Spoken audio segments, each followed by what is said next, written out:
Are you looking for a podcast where you can hear from real people regarding their real dental drama? If so, then you've come to the right place. Join hosts Bethany Petty and Dr. Rena Kuba as we dive into the solutions we've created and the mistakes we've made while managing dental drama. Let's get started. Welcome back, everybody. Thanks so much for joining me today. I hope you all had a wonderful Thanksgiving with lots of food and relaxation, and I hope you're gearing up for a great week this week. I wanted to follow up with some really practical steps from our last week's episode on continuing education. So Dr. Kuba and I spent a lot of time talking about the logistics of what to do with the staff when it comes to continuing education. But what we didn't provide you with was a lot of just real practical resources for you. So I wanted to use this episode today to really give you guys as many tips and resources for you to go and track down some really great continuing education. I'm going to start with what I call a free or almost free category. This is either very low cost or no cost to you.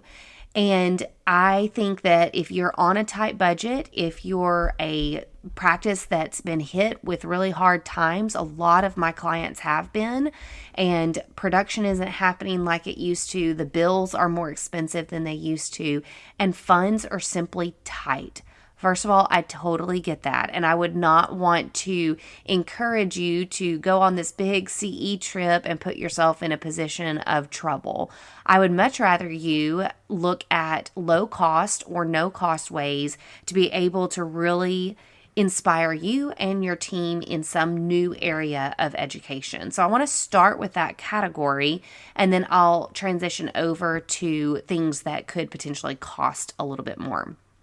So first of all, no cost options are going to be your local study clubs. So many of the areas in anywhere near a metroplex or a city have some type of local chapter for a dental study club, or some metroplexes even have a hygiene study club. So these are not necessarily 100% free, but they're very, very low cost. Some I've heard cost as low as $50 a year. So very low cost, and they often provide you with different seminars throughout the year. So most of these study clubs meet monthly. And at each of these meetings, most often there is a speaker that is brought in to teach for a certain period of time. It could only be 30 minutes to an hour, but it is definitely exposing you to some type of speaker every month. Some do every other month, but definitely take a look at your dental state board and look for the local chapters of your study club. And that is one of the lowest cost continuing education things that you can do. The next kind of low or zero cost option would be subscribing to some magazines. Again, these are not 100% free, but they are very, very low cost. Some cost as little as a couple dollars a month. And so I think these are worth looking into. I want to give you a few magazine titles that you may be interested in, some dental, and then I'll give you a couple of business magazines that I really like. So dental magazines. We've got the Journal of Dentistry, which again is more of a research-based magazine. It's got a lot of educational or research-based articles in them. So again, journals may not be your cup of tea, and I totally get that, but Journal of Dentistry is a great magazine. Also, if you're looking for more of the kind of big picture or big ideas, Dental Economics is a great magazine. Again, pretty low cost, and it comes with a lot of additional resources. So once you're connected with one of these magazines, it often opens up the gateway to a lot of other things. Online courses that they might be advertising in their magazine, or it could be seminars that are advertised in the magazine. Some of them will even provide online courses as a part of being a subscriber to their magazine. So depending upon the magazine you subscribe to, there's a lot of additional options that may come up in that. There's specialty magazines, of course, like the Journal of Periodontology. Again, a journal-based, but a very good magazine. Big picture would be Dental Town magazine. Dentistry IQ is another big one, which has a lot of additional resources. Dental News is another one. And so it's more of the highlights. It's a great magazine. I don't think you need all of these. I think if I were you and you don't already subscribe to one, then you could pick one and start there. And then if you need more, subscribe to a second one. But don't listen to this list and feel like you have to subscribe to everything. Of course, JADA, Journal of American Dental Association, is a very popular one. I know I have a lot of clients that subscribe to that and really enjoy that. So these would be some dental magazines that I think would be worth looking into. Again, you can go online, you can really look at the online magazines, see if it's something that appeals to you, and then simply subscribe. And again, very, very low cost. Some, as low as $2 a month. So you're looking at $24 for the year. Others, can cost more than that. And you may be looking at $50 or $60 a year. But again, very low cost. As far as business magazines, my favorite dental business magazine is Harvard Business Review. And I wish that I could tell you exactly what it costs. It's a very low dollar amount. I want to say it's $5 or $6 a month. It's pretty inexpensive considering that Harvard Business Review, first of all, I get a tangible magazine in the mail every month, and the articles are fantastic. But in addition to that, you're connected with HBR Online, so hbr.org. They send out monthly newsletters. They also you're connected with a community of other business people. There's social media groups that go along with that. And also they have a ton of resources at your fingertips. So once you're a subscriber to Harvard Business Review, you have access to all old issues. You can get on and search any kind of topic and find an article related to that. It is a wealth of really good information. So I absolutely love that.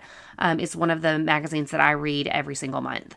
The other business magazine that I would recommend is Economic Magazine. And I think it's also very, I like HBR better just because that's what I'm familiar with. But I know a lot of people really rave about the Economics Magazine and says that it's very robust in its offerings as well. So that's a great magazine. If you're looking for a dental hygiene specific magazine, it is the Journal of Dental Hygiene. And I have a number of hygienists that I work with that actually subscribe to this magazine themselves.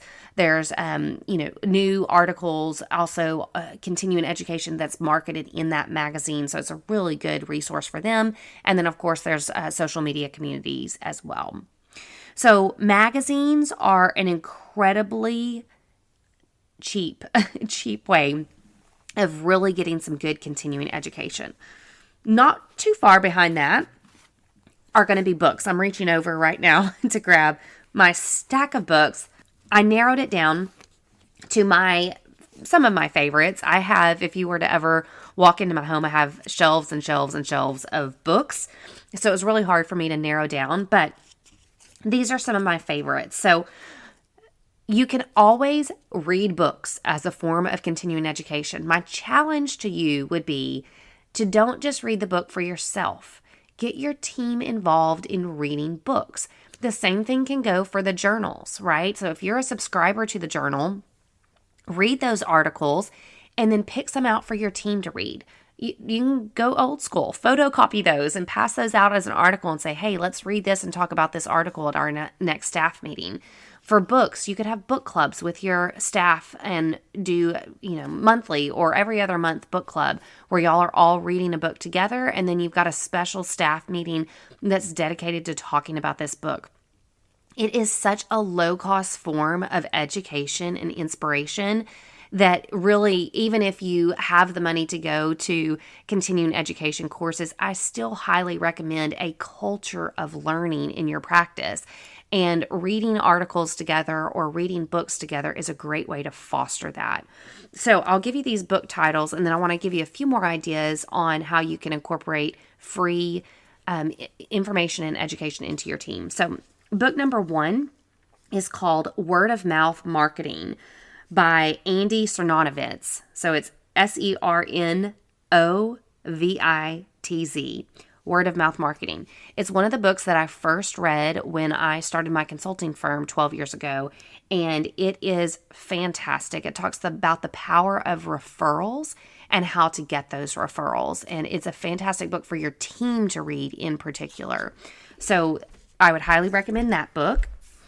Another one is called, again, along the lines of marketing, is called Differentiate or Die by Jack Trout. And it says, the subtitle is Survival in Our Era of Killer Competition. It talks about the importance of distinguishing yourself from other competition, really figuring out what makes you different, unique, and wonderful. So this ties back to the branding episode that we had a few weeks ago. That is part of building a solid brand, is being different, being better. So Differentiate or Die by Jack Trout. Again, this would be a great one for your team to read. If we kind of look along the same lines of marketing, I would say another key book is called, it's going to sound weird, but The Psychology of Selling. This is by Bill Tracy, classic book. It's been around for a long time. I'm sure many of you listening have heard of this book, but it really is just it's psychology. It looks at why people buy and how to sell to people. I know we don't like to think of dentistry as selling, but that is what we do oftentimes throughout the day is we sell dentistry to patients. And so this is a great book, again, for you to read, but also for your whole team to read. It really helps them to understand the mindset of a patient and what gets them to commit and move forward.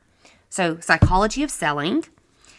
If we move on to some team type books, then I've got several that I want to mention to you guys. One is called The 5 Languages of Appreciation in the Workplace. It's by Gary Chapman. It is connected to the 5 love languages. So if you've ever read the 5 love languages, this will cross over quite a bit, but it puts it in the workplace setting and talks about how to show appreciation for teammates in that workplace setting.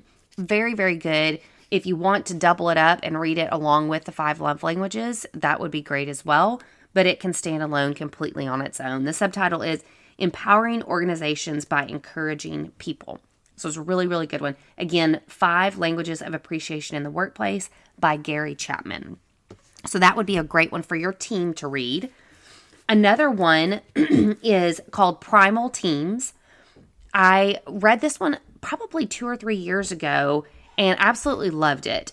The subtitle is Harnessing the Power of Emotions to Fuel Extraordinary Performance. It talks about how so much of the workplace is built on emotions. The level of motivation that we get out of our employees is often emotional. It's not logical.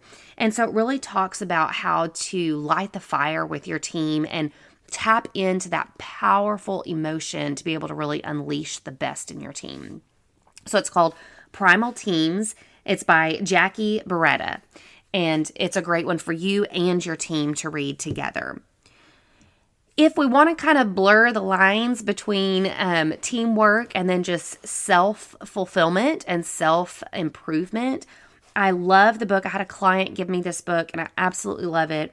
It's called The Happiness Advantage. And it's the subtitle is How a Positive Brain Fuels Success in Work and Life. This, and the author is Sean Achor, by the way, Achor. And I love this book because it really looks into the psychology of happiness, and it studies actually a group of Harvard students and how many, actually most of them, were unhappy in life. And so it kind of taps into what makes a person happy. And then it talked about how happy people are just that much more productive in life. And so I love this book. I think it's great for the whole team to read. I think it's definitely has an impact on the workplace, but it's really impactful for just how we run our lives, ourself. So I love this book. It's called The Happiness Advantage. And then if we want to move over to some things that are heavier, weightier books, then I would recommend these two books to you guys. These go all the way back. For me, one of them goes all the way back to my college career. It's a historical book, foundational in the field of psychology. It's called The Psychology of Persuasion by Robert Cialdini. Cialdini. And it talks about the foundational principles of persuasion. And it's thick, it's heavy, so take your time to go through it. I think certain team members could probably benefit from this, but certain team members might find this a little bit too thick or too heavy to read.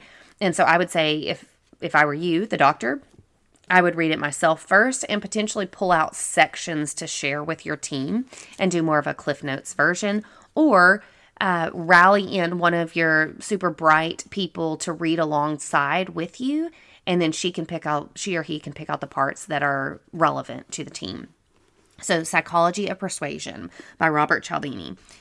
And then the other one is Reclaiming Conversation by Sherry Turkle. I came across this book several years ago as I love communication, and communication is critical to everything that we do. But we are living in a digital age, and communication is broken down so much because of the digital influence. And so this really talks about how to get back to the basics of conversation, and how it's becoming a lost art. And so this is it again is pretty thick, pretty heavy reading. It's very good, very dense, but very good. And I think it's one of those books too that I would recommend for you, the dentist or the practice owner, and then potentially have a couple of your stronger people read this alongside you and try to incorporate some of that into your team or into your patient care. But it's a very, very good piece on communication. So those are some books that you could get started with. Again, I love the offices that do book clubs, and every 2 months or so they'll get together, and maybe half of the book is due, and they'll come together with some talking points. Sometimes you have certain people that are appointed to lead that book club that particular month, so it doesn't always have to be you. It could be you one of the times, and then at the next book club meeting, it's person number 2, person number 3, so on and so forth. And they come with questions to stir conversation and to really get everything going in that book club. Now, another thought is you don't have to be the only one reading and buying these books and subscribing to the journals. You can always have a journal subscription for your staff member. So I know Dr. Akuba did this actually with one of her very intelligent team members, her office manager. She actually got the Harvard Business Review subscription for her because she knew that she would digest all of it and really bring a lot of that to the table, and she did. So if you feel like you've got a strong team member, then invest in her by getting her a subscription to a magazine that you think he or she will read, and then you put them in charge, and you go, you know what? Every month I want you to pick out your favorite article, email it out to all of us or hand it out in paper. It doesn't matter. But we're all going to, as a team, read that, and then we'll have a quick educational 10 minutes in every staff meeting each month, and we'll talk about this article. So it doesn't have to be you that's in charge of all of this continuing education. Utilize your team members, and even if you've only got one strong person that you can depend on, utilize that one strong person. It doesn't have to just be you. So these are some of the free or almost free things that you could recommend, that you could incorporate and recommend to your team. You could very easily make this something that is something that you provide. So if, let's say, you've got a book club, how much does it cost to buy a paperback or an Audible book for every team member. Maybe that's $10 a person, but man, that's $10 well spent. And it's a whole heck of a lot cheaper than loading up your team and heading out to a conference in another state. So I think it's definitely a cost-effective way to really foster an environment of continuing education. I want to shift gears and talk about a few things to keep in mind as far as a little bit more of an investment. So we'll kind of go with the moderate route first, which is a lot of online courses that exist.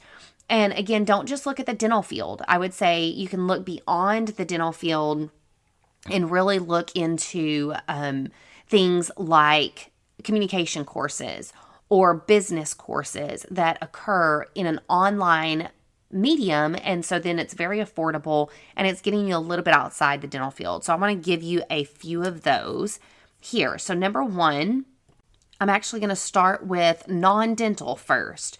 And that is the National Conference on Health Communication.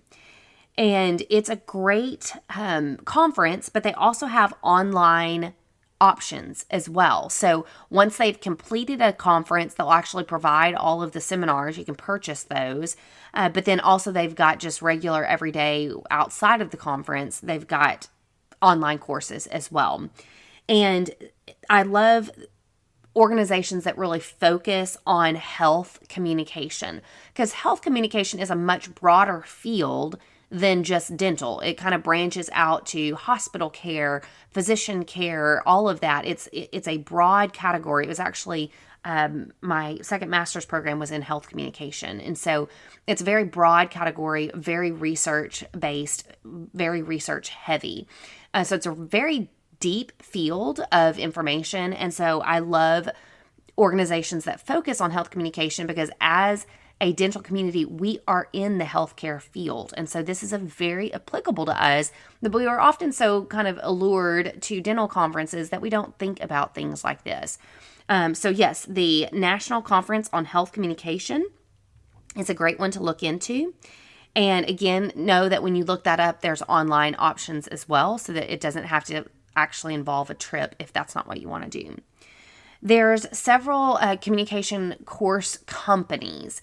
One that I know I'm familiar with, Dr. Kuba uses this company a lot, is Fred Pryor Seminars.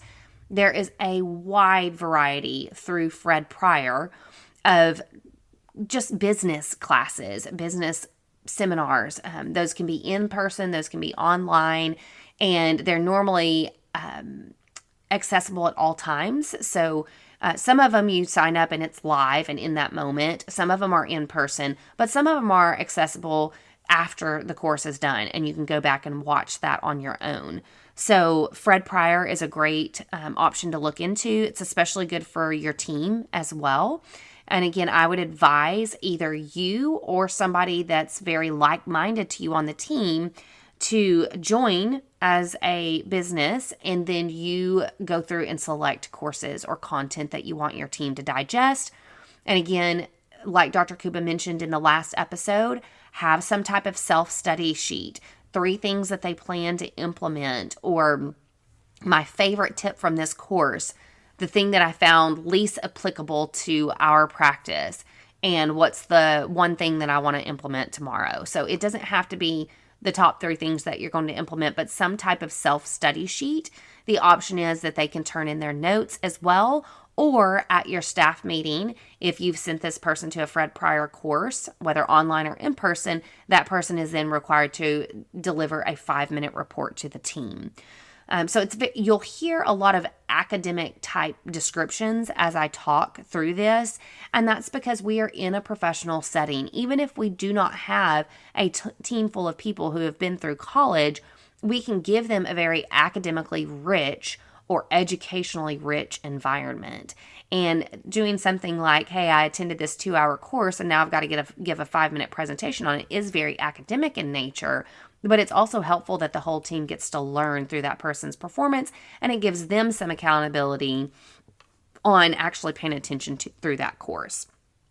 So those are 2 great ones that are just kind of outside the dental field. A few inside the dental field, You can go to the American Dental Association. They have a ton of continuing education opportunities listed. I don't need to unpack all of those here. Just go there and you will see that there's a ton of CE opportunities listed there. And then you can look at things like Concord Seminars. Concord Seminars has a variety. Just when I say variety, I mean a variety of seminars that you can access for yourself or for your team. So Concord Seminars, there's also international dental seminars. If you're wanting to grow broader and really kind of expand out past America, then international dental seminars might be something that you look into. Again, some of those are in person, but a lot of those are online. And so if you're looking for a cost-effective way, once you X out the travel related to that, then you have this option of really a lot of education without it costing a fortune. So those are a few online options that you could absolutely look at. Now, let's kind of switch gears and talk about some of the more expensive options, which are going to be dental conferences. Now, like we talked about in the last episode, the last podcast, there are a lot of different ways to manage taking your staff to a dental conference. If you are looking for information on that, you need to go back and listen to the last episode. You can pay for the conference. You can pay for the hours, not pay for the hours. You can have a certain spending stipend. You cannot have a certain spending stipend. All I would say as you go back and listen to that is you want to make it fair and equitable to your team members. If you are encouraging them to go, even if they're required to have CE hours to keep their license, you investing in them and investing in their hours that they need and hopefully experiencing the benefit of that for your practice, then it is worth you being fair and equitable to them. What I would not recommend is you invite them and encourage them to go to a seminar. You're willing to cover the registration fee and you go, but you're on your own for hotel, food, getting yourself there, all of that. That really truly isn't fair and equitable. You've really gotten the best end of the deal there because yes, maybe the registration fee was $399 or heck, $599. But if the cost required a flight, if the hotel where the conference was held was not a cheap hotel, then you've put now a financial burden on your team member to get out to that conference. And I don't think that's fair and equitable. So I would say if you can't afford to be fair to your team on this, and I would say beyond fair, generous to your team on this, then again, stick with those online courses, stick with the study clubs, stick with the magazines and with the books, and stick with that because you can be very fair and very generous in that capacity. But don't go cheap once you get to the point of CE. Now, whether or not you pay for hours is completely up to you, especially like if you're paying for your hygienist to go to a seminar or to a conference, you've paid their way, you've paid for the hotel, you've paid for the flight. I think it's perfectly fair for you to go, you know what, you're going to have these hours anyway. I'm not going to pay you for the hours there, but I am giving you all this, paying for your registration fee, everything else, even giving you a stipend for food, but I'm not going to pay you for the time that you're in the class. Keep in mind, some states require that if you require somebody to be at a conference, then you have to pay for the hours. So check your state laws on that as well. Okay, so I will list off some of the big conferences. Again, many of you know about these. Some of you maybe only know about your local ones. So I would, again, kind of dig in on these and see if these are some that interest you. So like Dr. Kuba mentioned last time, two that we've been a part of are Southwest Dental Conference, which is in Dallas, and then also the Sprague Conference, which was out in Vegas, which was fantastic. Those are two conferences that you might look into. I know that Dr. Kuba historically every May goes to the TDA, Texas Dental Association Conference. It's usually in San Antonio in the month of May. It's a great conference as well. So that's one to look into if you're in the Texas area. Outside of Texas, there's the Rocky Mountain Dental Convention, which is in Colorado. That is normally in the month of January. And again, it's a very robust conference. And so it's, it's nice to be able to go to Colorado in January if you're not from there. So that might be a fun one for your team to go to. The National Oral Health Conference, which is usually in the spring, I believe in April, sometime in there, and it's usually in Florida, I believe Orlando, Florida. So that's one to look into, National Oral Health Conference. The AADOM, AADOM, it is the American Academy of Dental Office Managers. This is a great conference for your front office employees or business team. It's fantastic. And that's normally in September, kind of early fall. And I believe this year it's also going to be in Orlando. This coming 2023, it's going to be in Orlando. So that's a fantastic one to look into for your team. ADA SmileCon, it just passed in October. It was in Houston. This last time, I believe it's going to be in St. Louis, Missouri. Next year, also in October. So that's the big ADA conference. So that's definitely one to look into. Mid-Continent Dental Conference. And that is also in St. Louis, which is right around the October time. So I can't remember. SmileCon may be a week or two before that or a week or two after. I'm not sure, but they're very close. So when you're thinking about planning out your dental conferences, if you're picking one or two, you may want to spread these throughout the year. Southwest Dental Conference, like we mentioned, is also in September in Texas. The Sprague Conference was in October, so a lot of them fall in that September-October timeframe. So you might have to spread some out or choose based on that. The Greater New York Dental Meeting, that is in New York. It's normally, I believe this year, it was in November, if I remember correctly. But again, that's a fun one to go to because of the location. And again, it's a great dental conference. So those are a few to look into. You've also got more of your institutes like Spear Education, I know is a big one, or COIS is another like training institute. So oftentimes with those, you get affiliated with the institute, and then there are multiple courses throughout the year that you go to on a kind of a quarterly basis or more often. Also with those, like Spear and COIS, they have local study club chapters oftentimes. I know Spear has several chapters in the Dallas area. And so you also kind of get a connection to that study club as well, which is nice. So there's plenty of specific conferences that go with a specific institute, like Spear, COIS. There's also Implant. I know Many Dental Implants of America does their own courses and things like that. So you can get affiliated with a particular group, and then that kind of fills your CE for the year.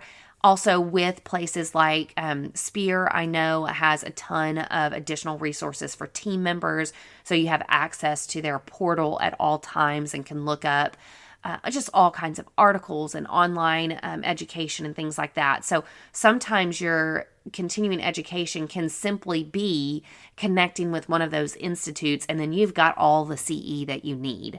So that's an option as well. If the thought of planning a convention or planning out books or articles or things like that, if that's overwhelming to you, then just get plugged in with either a local study club chapter or an institute and get your education from that zone. So I've given you kind of a wide range of topics here, all the way from free to almost free, with books and articles and things like that. Again, you could build out an entire year of great CE just based on books and magazines. So don't let the thought of CE overwhelm you when it's something as tangible as books and magazines. It just takes a little bit of planning, a little bit of initiative to get that off and going in your practice. I would definitely recommend getting a buddy on your team that's really passionate about it as well, so that when one of you starts to get tired out on planning articles or books, the other one can jump in and really help out. It can be as simple as that, as cheap as that, and then going all the way up to looking into some really great conferences and conventions that occur throughout the United States. All this to say, I know we're nearing the end of 2022. This should definitely be a resolution that you have for 2023 to foster an environment in your office, in your team, that is one of always learning, always pushing the bar, always looking at the next material, the next thing that we get to learn. I think when you foster that on your team, what you end up having is a team that functions at a level that is so much higher than your competition because they're thinking, they're problem solving, they're being creative. So I would highly recommend that for 2023, you really put a good plan together for CE. Maybe you are lucky enough to consider a convention that you get to go to. Don't let that be the only thing that you do the whole year. Don't save it all up until September and then you're at a convention and then that's that. Go and really think about how you can really touch on education throughout the year with yourself and with your team. And again, I think you'll have a higher performing team when you do that. Thanks for tuning in. I know it's a lot of great information that hopefully you were able to take notes on. If not, we'll try to include a few notes in the notes section, and certainly reach out and let us know if you guys have any additional tips or tricks that you've tried for continuing education. We'd love to hear from you. Y'all have a great week. Thanks for joining the conversation today. We hope that you are comforted in knowing that you are not alone. But we also hope that you're walking away with some really great tips and tricks to try in your practice. We value your feedback, so please take a few moments to rate and review the podcast. Finally, we want to make sure that we're covering the topics that matter to you. So track us down on Facebook, Instagram, and Twitter, and let us know what topics you want us to cover. As always, please know that we are rooting for you today as you manage your dental drama.